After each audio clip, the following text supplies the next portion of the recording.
ଆଜି ହେଉଛି ଉତ୍କଳମଣି ଗୋପବନ୍ଧୁ ଦାସଙ୍କ 97ତମ ତିରୋଧାନ ଦିବସ।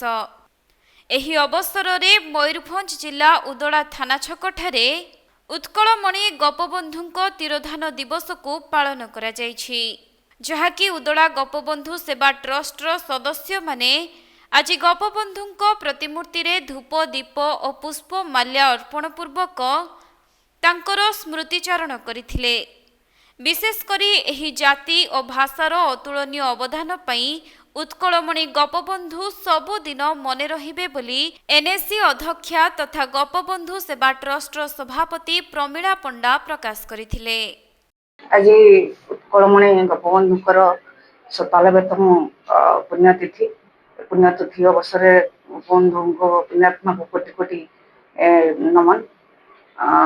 ଆଜି ଏ ଅବସରରେ ଉଦଳା ସହରରେ ଥିବା ଗୋପବନ୍ଧୁଙ୍କ ପ୍ରତିମୂର୍ତ୍ତିରେ ମାଲ୍ୟାର୍ପଣ କରାଗଲା।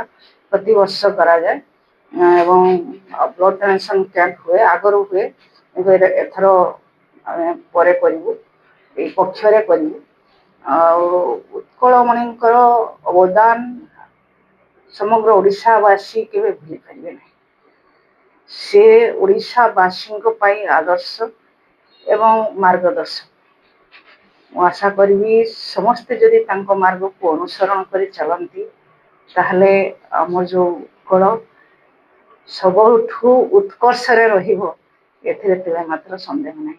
ସମସ୍ତଙ୍କୁ ବହୁତ ସାରା ଶୁଭେଚ୍ଛା, ଶୁଭକାମନା, ଅଭିନନ୍ଦନ। ମୟୂରଭଞ୍ଜ ଜିଲ୍ଲା ଉଦଳାରୁ ବସନ୍ତ ବେହେରାଙ୍କ ରିପୋର୍ଟ, କେ ଲାଇଭ୍।